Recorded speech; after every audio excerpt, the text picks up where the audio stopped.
have the correspondence as 11 points. I think it's proper that the applicant address each one, 1, 2, 3, 4, 5, whether he's applying or not, or that will give you a complete record. Yeah, why don't we do that? Thank you. Okay, so on item number 1. To read the item and then respond to how the fire department would require a full NFPA 13 sprinkler system be installed to ensure complete. Number 8.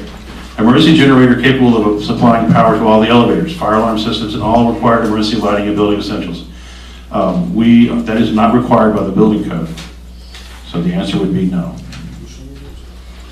An emergency generator capable of supplying power to all the elevators, fire alarm system, all required emergency lighting and building essentials. So we're going to have to say no to that. Okay, we'll address that. Go ahead. Going back to point number 8, the emergency generator supplying power to all the elevators, fire alarm system, and all required emergency lighting and building essentials. So you indicated no. Is that no to each and every part of this? Yes. Okay. And what's your objection? Well, it's not an objection, it's just not required by the building code. I understand that, but separate and apart from what's required by the building code, what is the objection to not complying with what the fire department is requesting? Well, it's not required by code. I understand that. The question she's asking you is, why wouldn't you agree to what the fire department is asking, separate and apart from whether it's required by code or not? Well, per the applicant's request, we're not doing it. Oh, thank you. You bet. The applicants request? Yep. please, members of the public. Thank you. Board member, you good? Okay.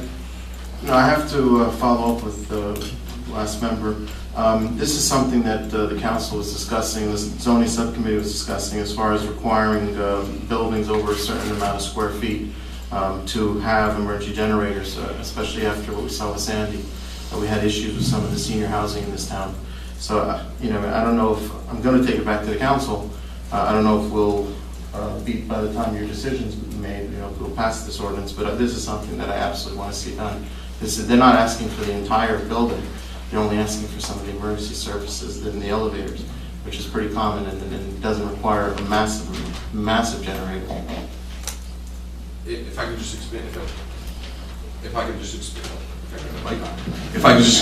it. The issue we had with Sandy, and we have quite a bit of senior homes, senior apartment buildings in town. This would be one that would be targeted people that are looking to age in place and remain in Teaneck.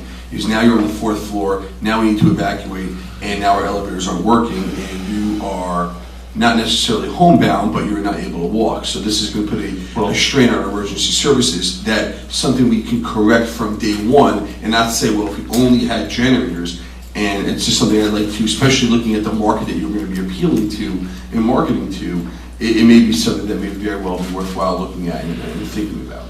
Well, let me explain it this way. The building code gives us a choice between having elevators that have an emergency generator, or if we have horizontal access in the buildings. And we have horizontal access in the buildings, such that if there's a fire in this building here, and there's a firewall here, there's horizontal access in the corridor so that people can go over here. And part of the building code, that's an area of refuge. So people don't have to get an elevator to go down to the floors below and get out of the building. They can go over here and get in this area of refuge. And do what for 3 days in the area of refuge? Well, let's say that I would leave the fire department is going to get, this is for the use of a fire. The fire department will come and get them out of that area of refuge.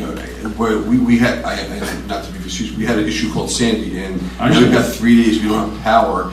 I have 95 members of my fire department, and there's 250 units, and people need to go downstairs. And there's other buildings. Right. There's other buildings in town. So I understand, Cole, we're just trying to put a comment. We were just trying to something to think about and go back to your team, and I'm not looking at anyone on the spot now.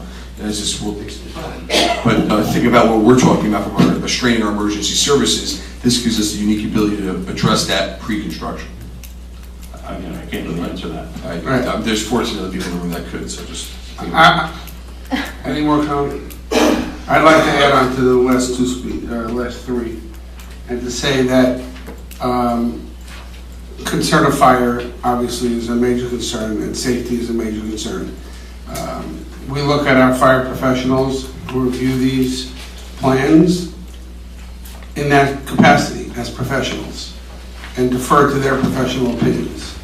So we would be hard pressed to go against our professionals unless you met with our professionals and were able to change their minds or come to a compromise that they would be comfortable with the safety of this building. So I don't think that they're requiring 7, 8, and 11 because they just want you to, and when I say you, meaning the applicants spend money unnecessarily just for the hell of it. I think they're doing it because they think it's necessary for the safety of the residents, the employees, and the applicant structure.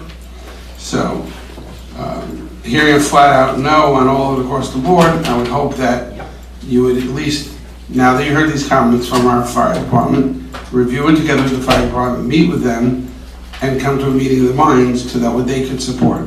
Because I think it would be much more comfortable for this board to hear from our fire department what they're comfortable with. Chairman, if I could also add. Just one. I apologize if she's offended by that, but I think that's the way I should be doing things if I want to clarify to give you the correct information. Generators. Certainly, Mr. Schwartz, I'm aware of Sandy. I was here. I'm a New Jersey born resident, and it was a horrible situation. And I want to clarify something. To do a generator, I think Mr. Katz said, for the entire building, incredibly expensive, incredibly obstructive. I don't know where we'd put a generator that big, if you can imagine what that would be. I have not looked into, and I will now at the request of this body, to see what it would cost and where we would place a generator to only provide elevator service. I don't know the answer tonight, and I'm not committing tonight. What I am committing is that before the next meeting, or at the next meeting, I will come back and provide you that answer and with that decision. Okay, that's a generator question. The